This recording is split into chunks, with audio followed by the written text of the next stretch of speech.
Hello guys and welcome back to my channel सिर्फ IAS.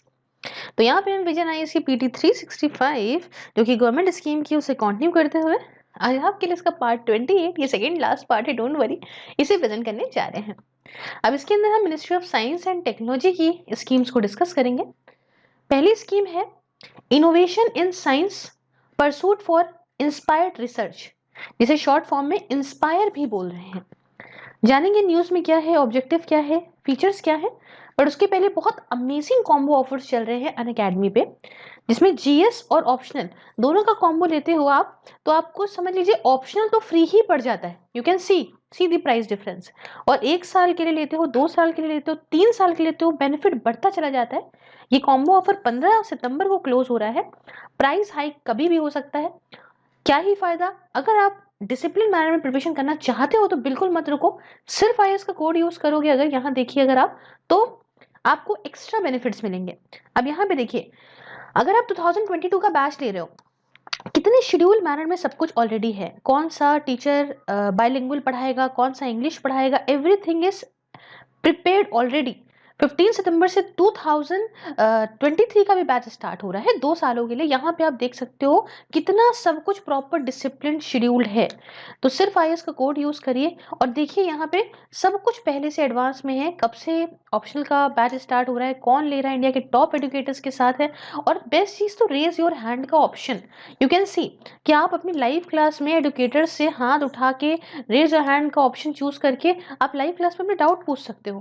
Plus में और iconic में जो जो फैसिलिटीज इस पाई चार्ट के थ्रू आपको बता दी गई हैं।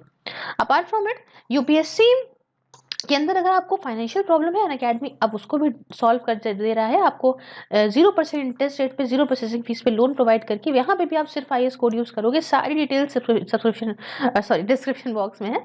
आप सिर्फ आईएएस कोड यूज करोगे तो आप प्रॉपर तरीके से डिस्काउंट यहाँ भी पा पाओगे। उसके साथ 20 बुक्स इन्हें क्रिएट करा गया है बेस्ट यूपीएससी एक्सपर्ट्स के द्वारा। इनकी कीमत करीब 10,000 रुपए है। ये आपको फ्री मिलती है सब्सक्रिप्शन के साथ में।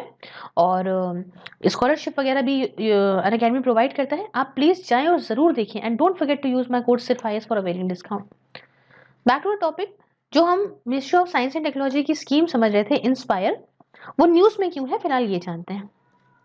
तो देखिए, वजह ये है कि फरवरी 2021 की बात है, जब मिनिस्ट्री ने कहा कि पिछले 3 सालों में, है ना, करीब 123,024 इतने लोग, मतलब 1,23,024 जवान स्टूडेंट्स, यंग स्टूडेंट्स जो क्लास 6 से लेकर 10th के बीच के हैं, है ना, रिकॉग्नाइज स्कूल के पूरे ही देश के अंदर, इन्होंने इंस्पायर और इंस्पायर रिसीव करा है। इंस्पायर अवार्ड मानक, जो इंस्पायर के द्वारा दिया जाता है एक अवार्ड जिसका नाम है मानक। इस अवार्ड को पाया है करीब 1,23,024 यंग स्टूडेंट्स ने, जिनके जो क्लास 6 से लेकर 10th के बीच के थे। तो इस वजह से ये रही है न्यूज में। अब इसका ऑब्जेक्टिव समझते हैं क्या है, कि यूथ की पॉपुलेशन से कम्युनिकेट करना हमारे देश के अंदर, और ऐसा भाई एक्साइटमेंट उनमें पैदा करना जिससे साइंस एंड टेक्नोलॉजी में वो आगे बढ़ सके। टैलेंट जो है साइंस के लिए उसे अट्रैक्ट किया जा सके स्टार्टिंग में ही। देख रहे हैं आप, 6 से 10 तक की क्लास की ही ली गई है। इससे भाई जो आगे के टाइम पे जरूरत पड़ती है उस टैलेंट को अभी से ही अट्रैक्ट कर सकते हैं। और आज ये हमारे आने वाली साइंस एंड टेक्नोलॉजी और रिसर्च एंड डेवलपमेंट का बेस हम मजबूत कर पाएंगे इस स्कीम के माध्यम से। तो बहुत ही अच्छा इनिशिएटिव मुझे लगा ये पर्सनली। आप भी कमेंट बॉक्स में बताइएगा कैसा है। फीचर्स क्या है समझते हैं। इंस्पायर को अप्रूव करा गया था 2008 में, है तो काफी पुरानी, ताकि टैलेंट जो साइंस के अंदर है उसे अट्रैक्ट कर सके। प्रोग्राम के अंदर उम्र करीब 15 साल से 35 साल तक के एज ग्रुप के लोगों को लिया गया।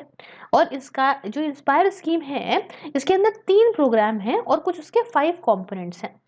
कैसे समझते हैं, देखिए इस चार्ट के माध्यम से पहले आपको समझा दूं ताकि आगे बढ़ने से पहले ये क्लियर हो जाए। देखिए इंस्पायर की स्कीम ये है, ये 3 प्रोग्राम क्या है, एक है सीड्स प्रोग्राम जो भी आपको समझाऊंगी, दूसरा है शी प्रोग्राम और तीसरा है एओआरसी प्रोग्राम। अब इनके अंदर 5 कंपोनेंट्स कौन से हैं। सीड्स के अंदर आपको इंस्पायर अवार्ड, ये मानक जिसके बारे में बात करें वो मिलेगा, और दूसरा इंस्पायर इंटर्नशिप मिलेगी। शी प्रोग्राम के अंदर आपको इंस्पायर स्कॉलरशिप मिलेगी, और एओआरसी प्रोग्राम के अंदर आपको इंस्पायर फेलोशिप या इंस्पायर फैकल्टी मिलेगा। तो अब समझते हैं एक एक करके इस सीड्स प्रोग्राम के बारे में। इसका फुल फॉर्म है scheme for early attraction of talent. अच्छा, उद्देश्य क्या है?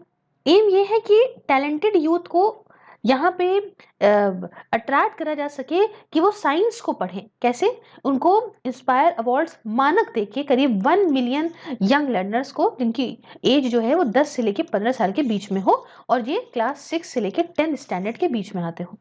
उसके बाद समर कैंप वगैरह भी यहाँ पे अरेंज करा जाए करीब 50,000 साइंस स्टूडेंट के लिए जिनकी उम्र क्लास 11th की हो। मतलब उम्र क्या, जो क्लास 11th के स्टूडेंट हो विद ग्लोबल लीडर्स। इनका जो ये जो समर कैंप लगे ना, ये ग्लोबल लीडर जो साइंस में हैं उनके साथ लगे, ताकि इन बच्चों को भी एक्सपीरियंस मिल सके कि किस तरीके से हम इनोवेशंस वगैरह देख सकते हैं। एनुअल बेसिस पे इनको इंस्पायर इंटर्नशिप प्रोवाइड करी जा सके। इसीलिए देखिए 2 कंपोनेंट है, एक इंस्पायर अवार्ड्स मानक और दूसरा जो है वो इंस्पायर इंटर्नशिप। दूसरे नंबर पे शी, ये क्या है इसका full form? Scholarship for higher education. Scholarship for higher education, इसमें क्या है कि भाई जो टैलेंटेड यूथ है वो हायर एजुकेशन साइंस वगैरह में पा सके, तो इसलिए साइंस इंटेंसिव प्रोग्राम में उनका अटैचमेंट किया जाए, उनको स्कॉलरशिप देके, मेंटरशिप देके। और स्कीम यहाँ पे 10,000 स्कॉलरशिप हर साल देगी, जो आप मान के चलो 0.80 लाख पर ईयर रहेंगे टैलेंटेड यूथ के लिए, जिनकी उम्र 17 साल से लेके 22 साल के बीच में है, ताकि वो भी बैचलर्स या मास्टर लेवल की एजुकेशन पा सके नेचुरल साइंस में। और मेन फीचर स्कीम का मालूम है क्या है? मेंटरशिप सपोर्ट देना, है ना, हर एक स्कॉलर को। उसके बाद यहाँ पे देखिए, समझ गया ना, इंस्पायर स्कॉलरशिप। और तीसरा है AORC, फुल फॉर्म है इसका assured opportunity for research careers. इसका फुल फॉर्म मतलब इसका एम क्या है कि भाई अट्रैक्ट करना, अटैच करना और रिटेन करके रखना, साथ में नरिश भी करना टैलेंटेड जो यूथ है उनको साइंटिफिक ह्यूमन रिसोर्स में, ताकि ये जो रिसर्च एंड डेवलपमेंट का फाउंडेशन है, बेस है, वो और मजबूत हो सके। दो सब कॉम्पोनेंट आप देख सकते हैं, एक है इंस्पायर फेलोशिप, एक है इंस्पायर फैकल्टी। तो इंस्पायर फेलोशिप में देखिए एज ग्रुप करीब 22 से 27 ईयर्स के बीच में रहेगा। इसके अंदर कुछ 1000 फेलोशिप्स हर साल दी जाएंगी, ताकि जो डॉक्टोरल डिग्री है उसे पा सके बेसिक या अप्लाइड साइंसेज में, इसमें इंजीनियरिंग और मेडिसिन भी आएगा। और दूसरा इंस्पायर फैकल्टी स्कीम, इसमें ये होगा कि अपॉर्चुनिटी, मतलब ये ऑफर करेगा अश्योर्ड अपॉर्चुनिटी हर साल करीब 1000 पोस्ट डॉक्टोरल रिसर्चर्स को, जिनकी एज ग्रुप 27 से लेके 32 ईयर्स के बीच में होगी, through contractual and tenure track position for 5 years, चाहे वो बेसिक या अप्लाइड साइंस एरिया में हो। बहुत बढ़िया। और ये देखिए, ये जो मानक की मैंने बात करी, जिसलिए ये रहा मानक, इसका फुल फॉर्म है the million minds augmenting national aspirations and knowledge. क्या है?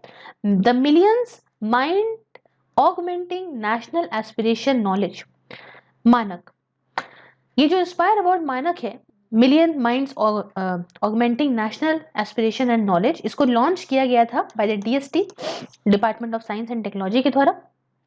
और इसमें पार्टनरशिप थी नेशनल इनोवेशन फाउंडेशन के साथ में। 2017 में इसको लॉन्च किया गया था। ऑब्जेक्टिव ये था कि 1 मिलियन ओरिजिनल आइडियाज को टारगेट करना, इनोवेशंस को टारगेट करना, जो कि साइंस एंड सोसाइटल एप्लीकेशन से जुड़े हैं, ताकि यहाँ पे क्या हो कि जो क्रिएटिविटी है और बढ़ सके, और एक कल्चर बने क्रिएटिविटी का, इनोवेटिव थिंकिंग हो बच्चों के बीच में। एम ये था बच्चों को मोटिवेट करना जिनकी उम्र 10 से 15 साल के बीच में है और जो क्लास 6 से 10th के बीच में पढ़ते हैं। Department of science and technology ने बच्चों को इनवाइट करा from government and private school से, और to send original and innovative ideas. आप बच्चों क्या करो, अपने खुद के ओरिजिनल या कोई इनोवेटिव आइडियाज उनको आप भेजो, जिनके अंदर पोटेंशियल है टू सॉल्व कॉमन प्रॉब्लम्स की, आम जनता की प्रॉब्लम्स, ऐसे आइडियाज जो सॉल्व कर सकते हैं, ऐसे आइडियाज आप भेजो। अपने खुद के होने चाहिए, इनोवेटिव आइडियाज होने चाहिए। ठीक है, ये जो आइडियाज है ये टफ स्क्रीनिंग से गुजरेंगे, मेंटरिंग से प्रोसेस से गुजरेंगे, स्कूल लेवल पे, डिस्ट्रिक्ट लेवल पे, स्टेट लेवल पे, और उसके बाद to be selected for the national level competition. उसके बाद नेशनल लेवल कंपटीशन में सिलेक्ट हो। तो ये कुछ बहुत ही अच्छी बच्चों को मोटिवेट करने के लिए स्कीम। यहाँ पे नेक्स्ट स्कीम की कुछ बात करते हैं। मिसलिनियस इनिशिएटिव्स हैं, छोटे मोटे समझते हैं। किरण है पहला, knowledge involvement in research advancement through nurturing. ये क्या है, किरण समझते हैं। देखिए, इन द ईयर 2014 की बात है, department of science and technology ने यहाँ पे जितनी भी विमेन स्पेसिफिक प्रोग्राम थे, औरतों के लिए जो प्रोग्राम थे उन सबको फिर से रीस्ट्रक्चर करा एक अम्ब्रेला प्रोग्राम के तहत, और जिसका नाम रखा Kiran, knowledge involvement and research advancement through nurturing. ये एक विमेन एक्सक्लूसिव स्कीम है, मतलब पर्टिकुलरली सिर्फ औरतों के लिए है, department of science and technology की तरफ से, जिसमें यह है कि भाई साइंस एंड टेक्नोलॉजी में औरतों को भी लाए, जेंडर मेन स्ट्रीम को इसमें लाके। अब अलग अलग प्रोग्राम कंपोनेंट्स किरण के हैं, जैसे कि विमेन साइंटिस्ट स्कीम ए हो गई, फिर विमेन साइंटिस्ट स्कीम बी हो गई, है ना। ये अलग अलग क्रूशियल इश्यूज से डील करते हैं, जैसे कि फैमिली रिस्पॉन्सिबिलिटीज की वजह से जो नहीं कर पाते हैं, ठीक है, वो ब्रेक इन करियर हो जाता है जिनका फैमिली रिस्पॉन्सिबिलिटीज की वजह से, या सेल्फ एम्प्लॉयमेंट या पार्ट टाइम करियर या रीलोकेशन वगैरह, है ना। तो इस सबके जो औरतें दिक्कत झेलती हैं अपने करियर पाथ में, विमेन साइंटिस्ट, उन सबके लिए स्कीम्स हैं। और ये स्कीम न्यूज में रही थी, क्यों? क्योंकि कई सारे कदम उठाए गए थे मिनिस्ट्री के द्वारा ये औरतों को प्रमोट करने के लिए इन दी स्टेम। स्टेम का फुल फॉर्म क्या होता है? साइंस, टेक्नोलॉजी, इंजीनियरिंग और मैथ्स में इन औरतों को बढ़ाया जाए, इस स्कीम के तहत बढ़ाया गया, इसलिए स्कीम काफी न्यूज में रही। नेक्स्ट देखिए विज्ञान ज्योति, इसको भी लॉन्च करा गया था डीएसटी, मतलब department of science and technology की तरह 2019 में, ताकि जो लड़कियां हैं, गर्ल स्टूडेंट हैं, उनको इंस्पायर करें कि आप हायर एजुकेशन लीजिए, करियर बनाइए अपना स्टेम में। स्टेम क्या? फिर मैंने बता दिया, science, technology, engineering and maths में।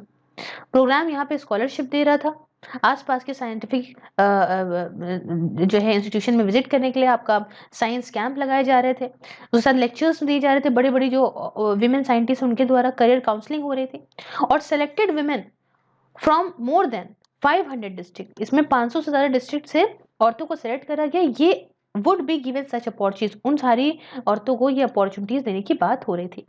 जो प्रोग्राम है करेंटली ये जवाहर नवोदया विद्यालय JNU, sorry JNV, I am so sorry, JNV, Jawahar Navodaya विद्यालय JNV के अंदर जो इम्प्लीमेंट करा गया, करीब 58 डिस्ट्रिक्ट में, जिसमें पार्टिसिपेशन करीब 2900 स्टूडेंट्स का रहा। ठीक है, तो मतलब ये समझ लीजिए एक बार फिर से इस पॉइंट को, the program is currently implemented by Jawahar Navodaya Vidyalaya के द्वारा इंप्लीमेंट करा जा रहा है 58 डिस्ट्रिक्ट के तहत, जिलों के तहत, जिलों के अंदर, जिसमें पार्टिसिपेशन करीब 2900 स्टूडेंट्स का है। अक्टूबर 2020 की बात है, department of science and technology और IBM ने अनाउंस करा साथ में कोलैबोरेशन कि हम भी विज्ञान ज्योति को इंप्लीमेंट करेंगे। फायदा क्या रहा कोलैबोरेशन का? कि पार्टनरशिप जो IBM के साथ, IBM इंडिया के साथ रही, इससे जो अभी की एक्टिविटीज और मजबूत होंगी, और आगे जो है और ज्यादा स्कूल्स को फ्यूचर में इंक्लूड करा जा सकता है। और साथ में जो विमेन टेक एक्सपर्ट्स हैं जो IBM इंडिया में काम कर रही हैं, ये भी इंटरेक्ट करेंगी, एक रोल मॉडल के तौर पे काम करेंगी, जो लड़कियों को इंस्पायर करेंगी कि आप भी अपना करियर स्टेम के अंदर इस प्रोग्राम के तहत जो है वो बनाइए, प्लान करिए।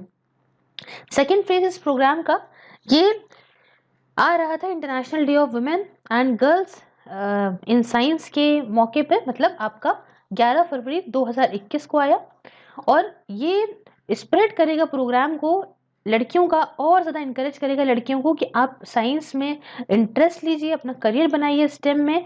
और ये कहाँ कहाँ, मोर देन 50 डिस्ट्रिक्ट में ये जो है प्रोग्राम करता है। अब ये कवरेज पूरा जो है वो 50 अब इस बार हो गई, 50 पहले हो गई, तो मतलब पूरा 100 डिस्ट्रिक्ट तक कवर हो गई हैं इसके तहत।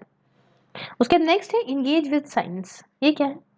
ये प्रोग्राम जो है इसे शुरू किया गया था कि जो बच्चे हैं, स्टूडेंट्स हैं, टीचर्स हैं, प्रिंसिपल्स हैं, लीडरशिप है स्कूल की, उन सब को यहाँ इंगेज करें कि आप साइंटिफिक टेम्पर डेवलप करो, मतलब एक ऐसा कल्चर बनाओ जिससे लगातार लर्निंग होती जाए साइंस की, टेक्नोलॉजी के फील्ड में, उसको सबसे आगे रखो। इम्प्लीमेंट करने वाला विज्ञान प्रसार एक ऑटोनॉमस ऑर्गेनाइजेशन है department of science and technology के अंदर। और अक्टूबर 2020 की बात है जब department of science and technology और IBM ने अनाउंस करा अपना कोलैबोरेशन कि हम यहाँ पे इम्प्लीमेंट करेंगे इंगेज विद साइंस को भी। इसका एम ये था कि हम एक्साइटमेंट पैदा करेंगे, इन्वॉल्वमेंट पैदा करेंगे जो स्कूल के छात्र हैं उनके बीच में। कैसे? कि भाई आपका चीज़ों को हम साइंस एंड टेक्नोलॉजी जो कंटेंट है उसको और बढ़ाएंगे, स्टेम को और एस्पिरेशनल जो है बनाएंगे फ्यूचर करियर्स के लिए। और IBM यहाँ पे डे टू डे एक्टिविटीज़ करवाएगा इस प्रोग्राम की, जिसमें स्कूल में स्टूडेंट के लिए वर्कशॉप होगी, सेमिनार होंगे, है ना। तो जब आएंगे, एक्सपर्टाइज आएंगे, मेंटर करेंगे स्टूडेंट्स को, तो उनका भी मन करेगा। प्लेटफॉर्म ये था कि स्टूडेंट इंटरेक्ट करेंगे, पार्टिसिपेट करेंगे, इन्वॉल्व होंगे, चीज़ों में। एक्टिव कंजम्पशन देंगे साइंस एंड टेक्नोलॉजी के कंटेंट का, जिसमें क्लाउड हो गया, बिग डेटा वगैरह हो गया, इन सब से इनका इंटरेक्शन होगा, इसके बारे में जानेंगे, है ना, गैमिफिकेशन टूल का यूज़ करके या आर्टिफिशियल इंटेलिजेंस का यूज़ करके इन कंपोनेंट्स का। तो बच्चे इन सब चीज़ों में और इन्वॉल्व होना चाहेंगे। और लास्ट में है SERB power, promoting opportunities for women in exploratory research. अब ये क्या है? देखिए, science and engineering research board, जिसे सर्ब कहते हैं, यहाँ शॉर्ट फॉर्म देख सकते हैं आप। ये जो सर्ब पावर स्कीम है, ये जेंडर जो डिस्पैरिटी होती है ना science and engineering research funding में, इसे हटाएगा अलग अलग साइंस एंड टेक्नोलॉजी प्रोग्राम के अंदर in India, in Indian academic institution and research and development laboratories में। अब यूनाइटेड नेशन के हिसाब से जो 40% स्टेम मतलब science technology engineering and math graduate होते हैं इंडिया के अंदर, वो औरतें होती हैं, विमेन होती हैं। अगेंस्ट ये 35% ग्लोबल एवरेज है, तो सोचो 40% तो हमारे देश से ही है। हालांकि जो इंडियन एम्प्लॉयज होती हैं, है ना, इनमें से सिर्फ 14% ही औरतें जो रिसर्चर्स होती हैं वो आ पाती हैं सामने से, एज 30% ग्लोबल एवरेज है। तो ऐसा क्यों होता है, समझे? तो स्कीम के अंदर दो कंपोनेंट है। एक तो है सर पावर फेलोशिप। फेलोशिप, तो फेलोशिप में क्या होगा कि आउटस्टैंडिंग जो विमेन रिसर्चर्स हैं इनको रिवॉर्ड दिया जाएगा, इनोवेटर्स को रिवॉर्ड दिया जाएगा, इंडियन सिटीजन जिनकी उम्र 35 साल से 55 साल के बीच में है, जो कि इंडियन एकेडमिक इंस्टीट्यूशन और रिसर्च एंड डेवलपमेंट लेबोरेटरीज में काम कर रही हैं, जैसे इनकी पास पीएचडी है किसी भी साइंस एंड इंजीनियरिंग की ब्रांच में।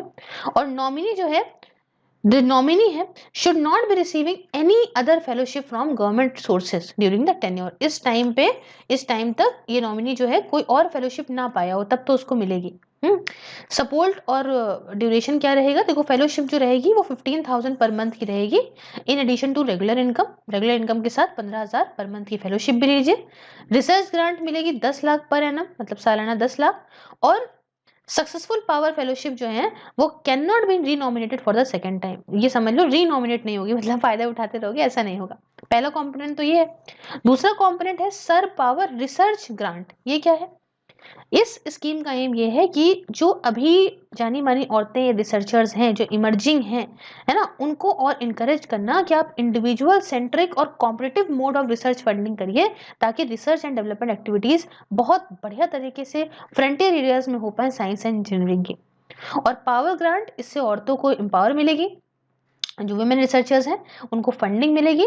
ठीक है, दो कैटेगरीज के तहत, इसके अंदर भी दो कैटेगरीज हैं। एक है लेवल 1, जिसमें क्या है कि फंडिंग जो स्केल है फंडिंग का वो 60 लाख रुपए तक के लिए है 3 सालों के लिए। और एक है लेवल 2, जिसमें स्केल ऑफ फंडिंग जो है वो अप टू 30 लाख है 30 सालों 3 सालों के लिए, है ना, 3 इयर्स के लिए। सॉरी, मैंने 30 साल बोला, फिर समझ लीजिए कि इसके अंदर लेवल 1 जो है उसके scale of funding up to 60 lakh है फॉर द 3 इयर्स। और दूसरी लेवल 2 जो है उसके अंदर scale of funding up to 30 lakh है 3 सालों के लिए, मतलब ड्यूरेशन दोनों में 3-3 साल है। पहले वाले लेवल 1 में 60 लाख और दूसरे वाले में 30 लाख है। क्लियर? तो ये हमने इस ministry of science and technology के बारे में समझा। नेक्स्ट, हम नेक्स्ट मिनिस्ट्री की तरफ बढ़ते हैं, जो कि ministry of skill development and entrepreneurship है। तो इसमें कौन सी स्कीम न्यूज में रही जानते हैं। प्रधानमंत्री कौशल विकास योजना, बहुत सुना होगा आपने। फिलहाल न्यूज में इस वजह से है क्योंकि इसका 3rd फेज स्कीम का लॉन्च कर दिया गया है। अब देखिए ऑब्जेक्टिव क्या है स्कीम के, पहले बता देती हूँ। ज्यादातर जो यूथ हैं उनको मोबिलाइज करना कि आप industry design quality skill training पाएं। कौशल विकास मतलब स्किल को डेवलप करना, ठीक है, तो स्किल डेवलपमेंट पाएं और उसके बाद एम्प्लॉयमेंट भी पाएं और अपनी जिंदगी जीने के लिए कुछ पैसा कमा सकें। दूसरा उद्देश्य ये है कि जो अभी एग्जिस्टिंग वर्कफोर्स है उनकी प्रोडक्टिविटी और बढ़ाना, उनको स्किल ट्रेनिंग देके, और जो देश को चाहिए उनको उस पर्टिकुलर फील्ड में ट्रेनिंग मिल जाए तो वाह वाह वाह, क्या बात है। तीसरे नंबर पे कि जो सर्टिफिकेशन प्रोसेस है उसका स्टैंडर्डाइजेशन करना और बढ़ाना, इनकरेज करना, और भाई जो भी स्किल है उसे और तरह से क्रिएट करना, फाउंडेशन क्रिएट करना for creating a registry of skills. और लास्ट में करीब 10 मिलियन यूथ को बेनिफिट देना है over the period of 4 years. मतलब इन्होंने पहले ही कहा था 2016 से 2020 तक हम 10 मिलियन यूथ को जो है वो बेनिफिट प्रोवाइड करेंगे। अब बात आती है इसके फीचर्स की।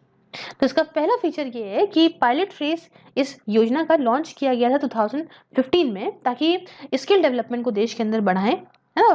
Free short duration skill training दें, कुछ वक्त के लिए स्किल ट्रेनिंग वगैरह दें, इंसेंटिव दें, है ना, पैसा वगैरह दे के, मॉनेटरी रिवॉर्ड्स दे के यूथ को, ताकि वो आए, है ना, स्किल सर्टिफिकेशन लें। और ये पायलट फेज में इसमें 19.85 लाख कैंडिडेट को ट्रेन भी किया गया। उसके बाद दूसरा आया फेज 2.0, जो कि 2016 से 2020 तक चला। तो सेकेंड फेज को लॉन्च किया गया था ताकि सेक्टर और ज्योग्राफी दोनों ही टर्म में अब स्केलिंग अप करें और चीजें ऊपर बढ़ाएं। और इसमें क्या था कि हम जो सरकार के मिशन जैसे मेक इन इंडिया हो गया, डिजिटल इंडिया हो गया, स्वच्छ भारत हो गया, उसको और ज्यादा बिल्कुल अलाइनमेंट लाके बराबर सब चीज के साथ एक साथ मिला के कि भाई यूथ इन सब के साथ तालमेल बैठा के स्कीम के साथ में एक साथ अपलिफ्ट हो। स्कीम को कॉमन कॉस्ट नॉर्म्स के साथ भी अलाइन किया गया था और जिसका टोटल बजट आउटले करीब 12,000 करोड़ रुपए था। अब मेन चीज समझिए कि इसके कंपोनेंट्स क्या थे स्कीम के। सबसे पहले short term training STT, candidate जो या तो स्कूल में थे या कॉलेज के ड्रॉप आउट थे, है ना, या अनएम्प्लॉयड थे, उनको ट्रेनिंग दी जा रही थी जॉब, जिस भी जॉब रोल के हिसाब से। जनरली ये ट्रेनिंग 2 से 6 महीने तक की होती थी और एक बार आपने ट्रेनिंग पूरी तरह से कंप्लीट कर ली, सर्टिफिकेशन हो जाता था कैंडिडेट्स का, और सर्टिफिकेशन होने के बाद ये प्लेसमेंट वगैरह दिया जाता था बाय ट्रेनिंग पार्टनर्स। दूसरे नंबर पे रिकॉग्नाइजेशन ऑफ प्रायर लर्निंग। अब ये तो समझ गए ना शॉर्ट टर्म ट्रेनिंग क्या है। अब उसके बाद रिकॉग्नाइजेशन ऑफ प्रायर लर्निंग क्या है, RPL। देखिए individuals with prior learning experience या फिर स्किल्स, ये सारे मतलब इनको जो इनके जो प्रायर लर्निंग एक्सपीरियंस था या स्किल्स थी उसे एक्सेस कर रहे थे, सर्टिफाइड कर रहे थे इस कंपोनेंट के अंदर स्कीम के। इसका मेन एम ये था कि जो अनरेगुलेटेड वर्कफोर्स है देश की उसे कॉम्पिटेंट बनाए टू दी NSQF। और यही स्किल वाली की बात हो रही है नेशनल। और जो ड्यूरेशन था इस ट्रेनिंग का ये मान के चलिए जो चल रहा था वो करीब 12 से लेके 80 आवर्स तक का चल रहा था। तीसरा जो था वो ये था स्पेशल प्रोजेक्ट्स। इसमें क्या था कि जो ट्रेनिंग्स हैं यहाँ पे इनको इनकरेज करना स्पेशल एरियाज के अंदर और ऐसी जगहों पे जो कि गवर्नमेंट बॉडीज की प्रेमाइसेस हैं उनके अंदर, कॉर्पोरेट से इंडस्ट्री बॉडीज के अंदर ट्रेनिंग्स वगैरह स्पेशल जॉब रोल्स के लिए जो कि अवेलेबल क्वालिफिकेशन पैक्स जो हैं उसके तहत डिफाइन नहीं करे गए हैं, या नेशनल ऑक्यूपेशनल स्टैंडर्ड, ठीक है, इन सब के तहत जो भी है ट्रेनिंग वगैरह को और बढ़ावा देना। ये स्पेशल प्रोजेक्ट्स है जो बाकी जगह नहीं आ रहे हैं तो यहाँ आ रहे हैं। स्कीम को 2 कंपोनेंट के अंदर जो है वो इंप्लीमेंट किया गया। पहला कंपोनेंट था सेंट्रली स्पॉन्सर्ड, सेंट्रली मैनेज्ड। फिर समझो, पहला कंपोनेंट था सेंट्रली स्पॉन्सर्ड और सेंट्रली मैनेज्ड, और दूसरा कंपोनेंट था सेंट्रली स्पॉन्सर्ड और स्टेट मैनेज्ड। थोड़ा बहुत गौर से समझा होगा तो समझ गए होंगे कि सेंट्रली स्पॉन्सर कर रहा है और सेंट्रली मैनेज कर रहा है। कंपोनेंट को इंप्लीमेंट करा जा रहा था by the national skill development corporation, और इसमें 75% जो प्रधानमंत्री कौशल विकास योजना का मतलब 2016 से लेके 20 तक का फंड था वो था, और बाकी जो फिजिकल टारगेट थे वो भी दिए गए थे इसके अंदर। और सेंट्रली स्पॉन्सर्ड स्टेट मैनेज्ड में क्या था, ये कंपोनेंट था इसे इंप्लीमेंट कौन करेगा, स्टेट कर रही थी, है ना। कैसे, through state skill development mission के थ्रू।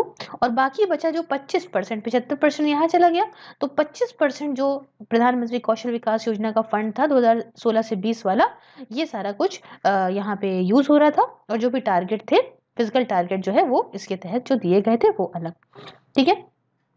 उसके बाद बात आती है कि प्रधानमंत्री कौशल केंद्र वगैरह को हर डिस्ट्रिक्ट के अंदर सेटअप किया गया, और 2 करोड़ मतलब सॉरी 2 करोड़ कह रही हूँ 1.2 करोड़ यूथ को ट्रेन करा गया इसके तहत। इनका स्किल इकोसिस्टम बढ़ाया गया देश के अंदर प्रधानमंत्री कौशल विकास योजना फेज 1 और फेज 2 में मिलाकर, ठीक है, 1.2 करोड़ तक पहुंच गया। अब बात आई प्रधानमंत्री कौशल विकास योजना 3.2 मतलब फेज 3। इसको कब लॉन्च किया, जनवरी 2021 में। और करीब 600 डिस्ट्रिक्ट्स में अगर देखें तो 300 से ज्यादा स्किल कोर्सेज अवेलेबल हैं यूथ के लिए, जिससे स्किल डेवलपमेंट ज्यादा डिमांड ड्रिवन होगा, बहुत ज्यादा डिसेंट्रलाइज होगा, मतलब दूर दराज तक पहुंचेगा। उसके साथ इसको इम्प्लीमेंट करा जा रहा है इन अ मोर डिसेंट्रलाइज स्ट्रक्चर, मतलब दूर दराज तक पहुंचे, अब एक जगह पे ना रहे, है ना। Responsibilities support state UTs district सबका मांग रहे हैं। उसके साथ डिस्ट्रिक्ट स्किल जो कमेटीज हैं आपका स्टेट स्किल डेवलपमेंट मिशन के अंदर ये भी काम कर रही हैं, ये मेन काम कर रही हैं ताकि स्किल का जो गैप है इसे भरा जा सके और डिमांड जो है डिस्ट्रिक्ट लेवल की उसके अंदर पूरा करा जा सके। फोकस ये है कि देखिए भाई डिमांड सप्लाई गैप है ना, उसे हमें भरना है स्किल को डेवलप करके ऐसे एरिया में जो इंडस्ट्री 4.0 का जॉब रोल निभाए, न्यू एज के एरियाज है, और ये जो थर्ड फेज है इसका एम ये है कि हम करीब 8 लाख कैंडिडेट को ट्रेन करेंगे इसके अंदर। देखिए आगे क्या होता है तो रिजल्ट निकलेगा ही। फिर नेक्स्ट स्कीम जो आती है उसका नाम है नेशनल अप्रेंटिसशिप प्रमोशन स्कीम। क्या है, न्यूज में क्यों नहीं समझते हैं। देखिए बजट 2021-22 का इसने प्रपोज करा अमेंडमेंट कुछ अप्रेंटिसशिप एक्ट 1961 में, जैसे कि अमेंड किया गया था 2014 में एक बार ये, और रीअलाइन करा नेशनल अप्रेंटिसशिप ट्रेनिंग स्कीम को पोस्ट एजुकेशन अप्रेंटिसशिप के लिए, ट्रेनिंग जो कि ग्रेजुएट्स की है, डिप्लोमा होल्डर्स के लिए है इंजीनियरिंग में उसके लिए।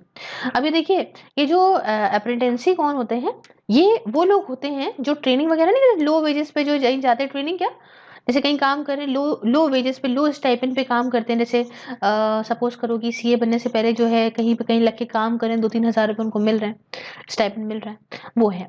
मेन उद्देश्य क्या है कि भाई अप्रेंटिसशिप ट्रेनिंग प्रमोट करना, इंसेंटिव देना एम्प्लॉयर्स को जो चाहते हैं इंगेज करना अप्रेंटिसेस को, है ना। अब इनको जो है ये बोलते हैं अप्रेंटिस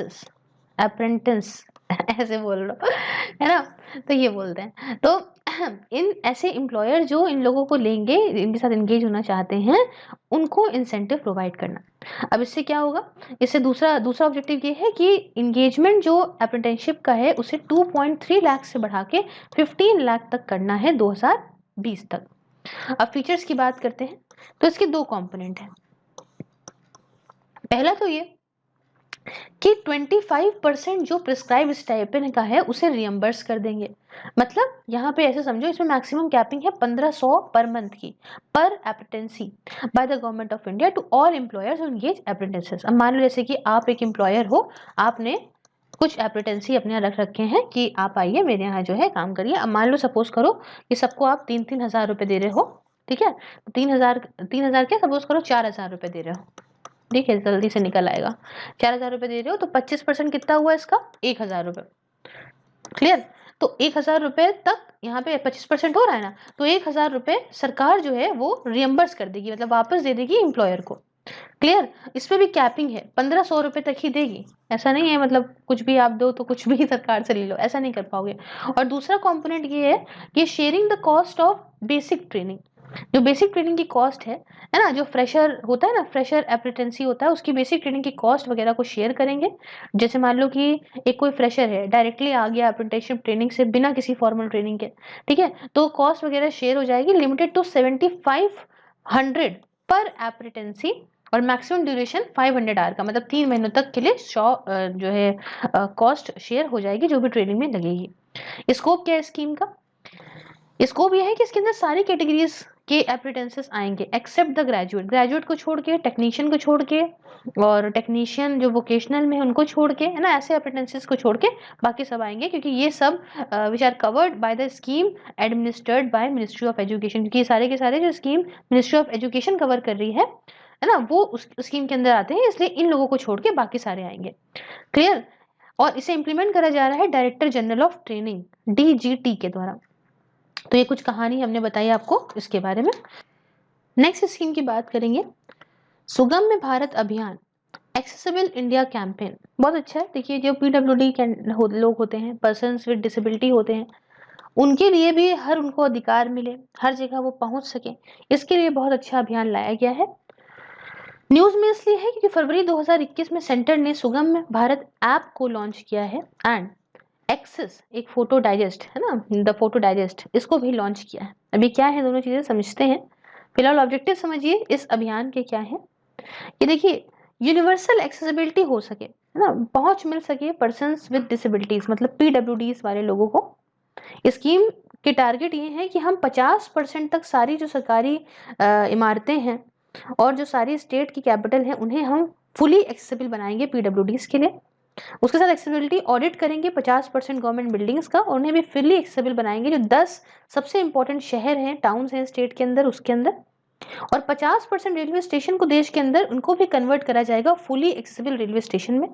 उसके साथ 25% जो सरकारी ओन पब्लिक ट्रांसपोर्ट कैरियर्स हैं देश के अंदर, उनको भी कन्वर्ट करा जाएगा फुली एक्सेसिबल कैरियर्स के तौर पे। और लास्ट में हम एक्सेसिबिलिटी ऑडिट करेंगे 50% चाहे वो सरकार में, चाहे सेंट्रल गवर्नमेंट की हो, चाहे वो स्टेट गवर्नमेंट की वेबसाइट्स हो, और इनको भी फुली एक्सेसिबल के तौर पे कन्वर्ट करा जाएगा पीडब्ल्यूडीज के लिए। फीचर ये है कि देखो, एक यूनिवर्सल एक्सेसिबिलिटी पीडब्ल्यूडीज के लोगों को देनी है ना। जो कैंपेन है ये 3 वर्टिकल में डिवाइड करा गया है। पहला वर्टिकल कहता है बिल्ड एनवायरमेंटल एक्सेसिबिलिटी, दूसरा कहता है ट्रांसपोर्ट सिस्टम एक्सेसिबिलिटी हो, और तीसरा कहता है information and communication ecosystem accessibility हो। अब जो 2 ऐप जिनके बारे में बात कर रही हूँ मैं, सुगम्य भारत ऐप और एक्सेस द फोटो डाइजेस्ट, ये क्या है? सुगम्य भारत ऐप तो समझ रहे हैं कि एप्लीकेशन है, मोबाइल एप्लीकेशन है। इसका मतलब ये है कि हम यहाँ पे इनहांस करेंगे accessibility in the 3 pillars of AIC. और दूसरा जो मैंने आपको बताया, एक्सेस द फोटो डाइजेस्ट, ये एक किताब है, ये बुक है। इसमें इसको एक टूल के तौर पे यूज करा जा रहा है, जिससे स्टेक होल्डर्स को यहाँ पे सेंसिटाइज करेंगे। 10 बेसिक फीचर्स क्या है एक्सेसिबिलिटी के, उसके लिए, और अच्छी और बुरी प्रैक्टिसेस क्या है, ये सारा कुछ एक पिक्चरल फॉर्म में समझाया गया है इसके अंदर। अब यहाँ देखिए, एक्सेसिबल इंडिया कैंपेन, इसके अंदर कोई दूसरी जो इनिशिएटिव आपके स्कीम रही, एंड इस स्कीम के अंदर दूसरे इनिशिएटिव जो है इसी स्कीम के तहत, उसमें क्या है, एक CSR fund for building accessible infrastructure, दिव्यांग सारथी मोबाइल ऐप, ये इजी एक्सेसिबल आपका इंफॉर्मेशन डिसेमिनेशन हो, मतलब इंफॉर्मेशन और जो है रूल्स एक्ट वगैरह से रिलेटेड होती है, ये पीडब्ल्यूडीज को मिल सके। फिर ऑनलाइन लाइब्रेरी है ये, सुगम्य पुस्तकालय के नाम से, उन पर्सन्स के लिए जिनको प्रिंट डिसेबिलिटी है, और इंक्लूसिवनेस एंड एक्सेसिबिलिटी इंडेक्स, ताकि जो भी एफर्ट्स हैं इंडस्ट्रीज के in making their work place ready to पीडब्ल्यूडी। तो बहुत ही अच्छा है मेरे हिसाब से, आप मुझे बताइएगा आपको कैसा लगा। नेक्स्ट, मिनिस्ट्री ऑफ टेक्सटाइल के अंदर स्कीम आती है, scheme for integrated textile park. क्या है ये, न्यूज में क्यों नहीं, पहले समझते हैं। देखिए, मिनिस्टर ऑफ टेक्सटाइल ने मार्च 2021 में इन्फॉर्म करा पार्लियामेंट की, ये इन्फॉर्म करा कि जो पार्लियामेंट है दैट 7 मेगा टेक्सटाइल पार्क, मतलब 7 मेगा टेक्सटाइल पार्क्स को सेटअप किया जाएगा अगले 3 सालों में। इससे क्या होगा, टेक्सटाइल की इंडस्ट्री जो है वो ग्लोबली कॉम्पिटिटिव बनेगी, बहुत सारे इन्वेस्टमेंट अट्रैक्ट करेगी, और एम्प्लॉयमेंट बहुत अच्छा जनरेट होगा। सोच अच्छी है। ऑब्जेक्टिव देखते हैं क्या है। उद्देश्य है कि इंडस्ट्री को वर्ल्ड क्लास जो है state of the art infrastructure facility देनी है ना, for setting up there textile units. दूसरा क्या है कि टेक्सटाइल यूनिट्स को यहाँ पे फैसिलिटेट करना है कि ये इंटरनेशनल इन्वायरमेंट और जो सोशल स्टैंडर्ड है उनको मीट कर सके, इंटरनेशनल लेवल पे ले जाने की बात है। और तीसरा ये है, प्राइवेट इन्वेस्टमेंट को टेक्सटाइल सेक्टर में लेकर आना है, ताकि यहाँ पे फ्रेश एम्प्लॉयमेंट जनरेट हो सके। फीचर की बात करें तो लॉन्च करा गया है 2 स्कीम को मर्ज करके, जिसका नाम apparel parks for export scheme है पहली, और सेंटर इंफ्रास्ट्रक्चर डेवलपमेंट स्कीम है दूसरी। इन दोनों को यहाँ पे मर्ज करके 2005 में इस स्कीम को जो है लॉन्च किया गया। स्कीम का टारगेट ये कि स्कीम टारगेट करती है इंडस्ट्रियल क्लस्टर को, लोकेशंस को, जहाँ पे बहुत ज़्यादा ग्रोथ की पोटेंशियल होता है, बहुत ज़्यादा ग्रोथ की मतलब कैपेसिटी होती है, ये मतलब वहाँ पे ग्रोथ और हो सकती है, ठीक है। और उसमें स्ट्रैटेजिक इंटरवेंशन की ज़रूरत हो कि वर्ल्ड क्लास इंफ्रास्ट्रक्चर सपोर्ट दे दो तो वहाँ ग्रोथ हो जाएगी, ऐसी जगहों को स्कीम जो है वो टारगेट करती है। उसके बाद पब्लिक प्राइवेट पार्टनरशिप मॉडल को फॉलो करा गया है, ताकि इंटीग्रेटेड टेक्सटाइल पार्क को क्रिएट कर सकें। ये एक डिमांड ड्रिवन स्कीम है, जिसमें जो है वो जो भी एंटरप्रेन्योर्स होते हैं वो अपने प्रपोजल सरकार को दे सकते हैं। एक बार कंडीशंस वगैरह जो भी गाइडलाइंस के हिसाब से चलेंगे उसके हिसाब से। और ये जो इंटीग्रेटेड टेक्सटाइल पार्क है, इसके अंदर कुछ कंपोनेंट होंगे, जैसे कि लैंड की बात करूं तो लैंड कम से कम 20 एकड़ से ज्यादा हो, 20 एकड़ से ज्यादा होनी चाहिए अंडर स्पेशल पर्पस व्हीकल। दूसरा कि कॉमन इंफ्रास्ट्रक्चर, इसमें रोड, वाटर और इलेक्ट्रिसिटी सप्लाई वगैरह हो। तीसरा, बिल्डिंग्स फॉर कॉमन फैसिलिटीज, मतलब ट्रेनिंग सेंटर के लिए, टेक्सटाइल लैब वगैरह के लिए बिल्डिंग होनी चाहिए। और चौथा, factory buildings for production purpose, के लिए। तो ये जो ITPs है, मतलब इंटीग्रेटेड टेक्सटाइल पार्क्स, ये बेनिफिट पाएंगे from amended technology upgradation fund scheme के थ्रू भी, और सामर्थ्य वगैरह के थ्रू भी। अब पैसा कहाँ से आएगा, फंडिंग कहाँ से आएगी? देखिए, सेंट्रल गवर्नमेंट यहाँ पे 40% प्रोजेक्ट की कॉस्ट का लेगा, ठीक है, मतलब देगा। 90% प्रोजेक्ट की कॉस्ट का जो है वो फर्स्ट 2 प्रोजेक्ट जो आपके हर एक स्पेशल कैटेगरी स्टेट में उनको हो जाएगा, और अप टू 40 करोड़ ये ग्रांट वगैरह के थ्रू आएगा 3 इंस्टॉलमेंट में। फंड को रिलीज करा जाएगा बैंक लोन के फॉर्म में, ग्रांट इक्विटी के फॉर्म में मिनिस्ट्री ऑफ टेक्सटाइल के through, state industrial development corporation के थ्रू और इंडस्ट्रियल प्रोजेक्ट मैनेजमेंट कंसल्टेंट के थ्रू। प्रोजेक्ट की कॉस्ट जो होगी उसके अंदर सपोर्ट एक्टिविटीज भी कवर होंगी, जैसे टेक्सटाइल मशीनरी, टेक्सटाइल इंजीनियरिंग की एसेसरीज जो आएगी, पैकिंग वगैरह जो आएगी, डिपेंड करता है क्या जरूरत है इस पार्क की। क्लियर? तो इतनी कुछ यहाँ पे कहानी है।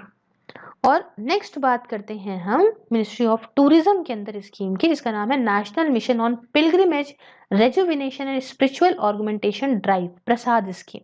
ठीक है, इसका शायद लास्ट टॉपिक है ये। तो न्यूज में क्यों रही, फिलहाल ये समझते हैं।